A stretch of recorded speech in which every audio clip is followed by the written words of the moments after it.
Corona काल में बच्चों की पढ़ाई पर सबसे ज्यादा असर पड़ा है।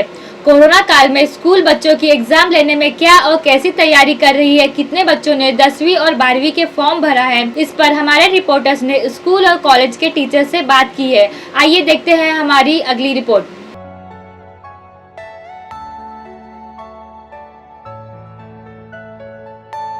Are you all my personal dreams?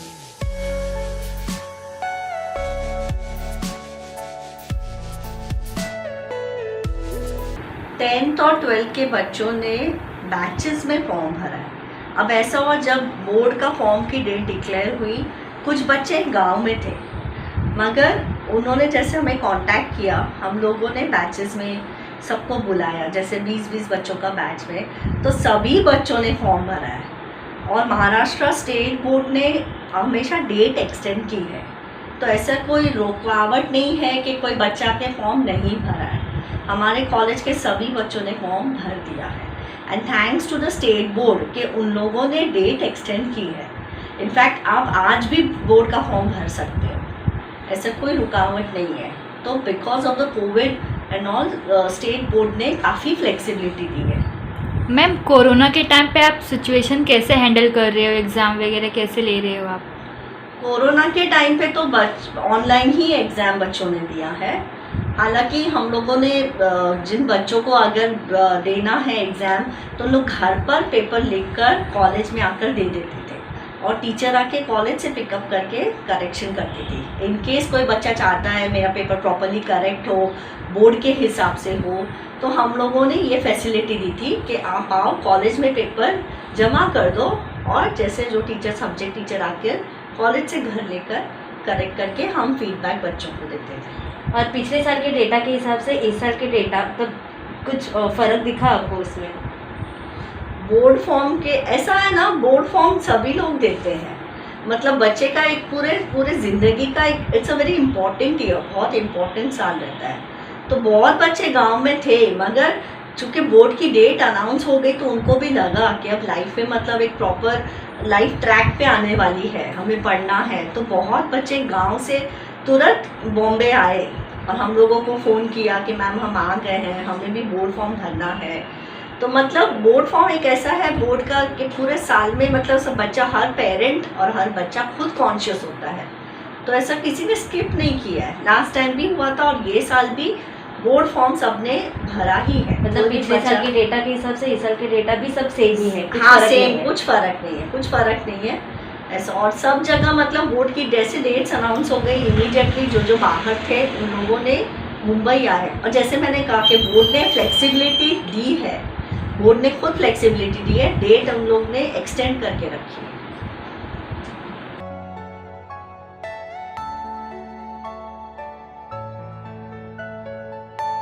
Are you all my personal dreams?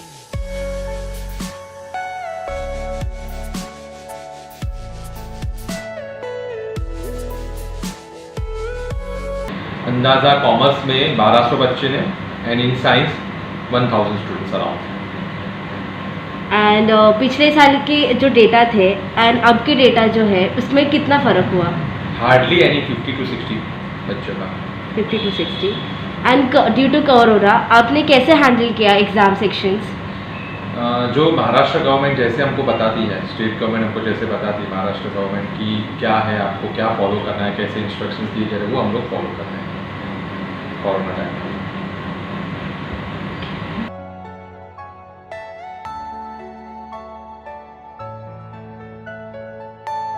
Are you all my personal dreams?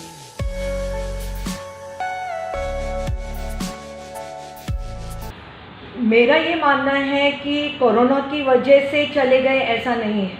Corona तो पूरी दुनिया में था, तकलीफ़ें लोगों की फाइनेंशियली थी, इकोनॉमिकली। गांव में जहां उनको चावल मिल जाएगा खाने के लिए, पेट भरने के लिए, बच्चों का पेट भरने के लिए, इसलिए काफ़ी लोग जो हैं वो माइग्रेट हुए। और वो इसलिए नहीं हुए कि कोरोना था, वो इसलिए हुए कि उनको उनकी भूख का समाधान होने चाहिए, तो इसलिए वो माइग्रेट हुए। और फाइनेंशियली कमज़ोर होने की वजह से कई लोग माइग्रेट हो गए और इसी वजह से वो फॉर्म नहीं भरेंगे या नहीं भर पा रहे, ऐसा मेरा मानना है। ये भी मैं ज़्यादा इसका परसेंटेज मुझे नहीं लगता काफ़ी बड़ा है। 90% लोग तो ऑलरेडी जहाँ पे थे वो वापस भी आ गए हैं और स्टेबलाइज हो गए, क्योंकि आज मेरे फॉर्म की अगर रेशियो देखा जाए तो 100% है। तो ऐसा मैं मानती हूँ कि जो थोड़े बहुत लोग हैं अगर वो बच्चे नहीं भर पा रहे हैं या नहीं भर रहे हैं तो उसका रीज़न सिर्फ फाइनेंशियल है, इकोनॉमिकल है, और दूसरा कोई उसका रीज़न नहीं हो सकता। मैम अभी 10th और 12th में कितने बच्चों ने फॉर्म फिल किया, इसके बारे में आप कुछ बता सकते हो? 10th और 12th के 100% बच्चों ने फॉर्म फिल किया है। 159 स्टूडेंट्स हमारे थे और सबने फिल किया है। अच्छा, ऑफलाइन एग्ज़ाम हो रही है तो कैसे सिचुएशन आप हैंडल करोगे? डिपेंड करता है कि देखिए गाइडलाइंस तो हम फॉलो कर ही रहे हैं, सैनिटाइजेशन फॉलो कर रहे हैं, और केसेस भी अभी इतने ज़्यादा हैं नहीं। हम लोग पूरा यहाँ पे सैनिटाइज नीचे भी करते हैं, डिटेक्शन करते हैं, थर्मल डिटेक्टर यूज़ करते हैं, और आगे भी हम वो फॉलो करते रहेंगे जब तक ये पूरा क्लियर नहीं होता। हमें गाइडलाइंस तो फॉलो करनी पड़ेगी पूरी। और सैनिटाइजेशन अभी भी जैसे क्लासेस चालू होते हैं बैचेस में और उसके बाद सैनिटाइज हो जाता है क्लास, वापस सुबह आने से पहले सैनिटाइजेशन होता है, बच्चे सैनिटाइज़र कैरी कर रहे हैं, मास्क कैरी कर रहे हैं, मतलब सोशल डिस्टेंसिंग मेंटेन कर रहे हैं, एक बेंच पे एक ही बच्चा बैठ रहा है।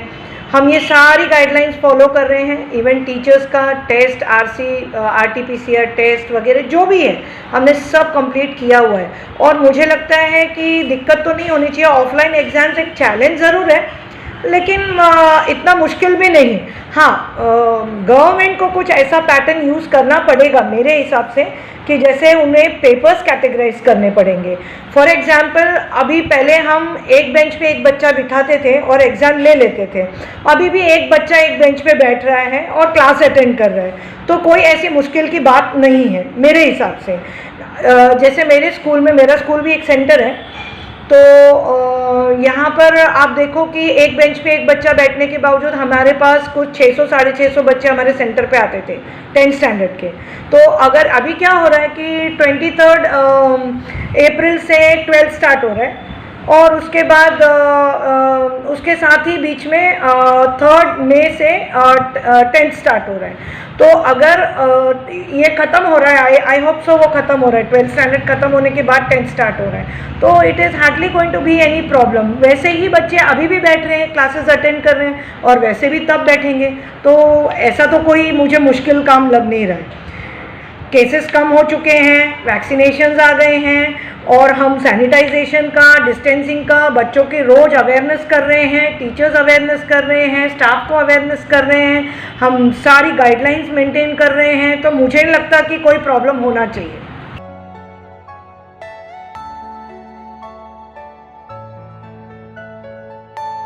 Are you all my personal dreams? मेरे कॉलेज से 12th में 2800 बच्चे ने बोर्ड का फॉर्म ऑनलाइन फिल किया। इस बार ऑनलाइन था तो ऑनलाइन फिल करना पड़ा बच्चे लोग को अपने घर से।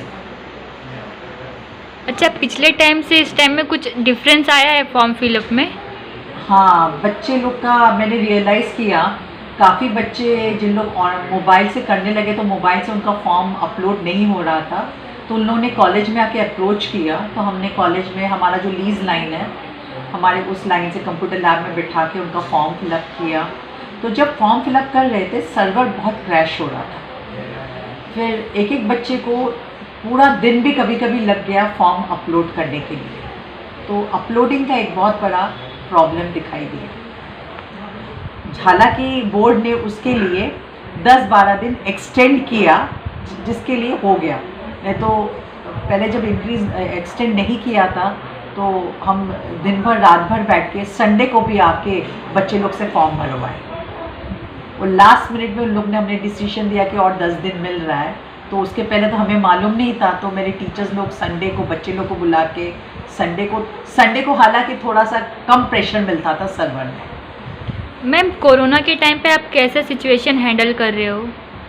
बहुत अच्छी तरह से ऑनलाइन टीचर पढ़ा रहे हैं, ऑनलाइन एग्ज़ाम्स ले रहे हैं, बच्चे अटेंड कर रहे हैं। 12th का सिलेबस हो चुका, हमारी सारे टेस्ट जो लेते हैं हर महीने में वो टेस्ट हो चुका, बच्चे लोग का सिलेबस बहुत अच्छी तरह कवर हो गई है।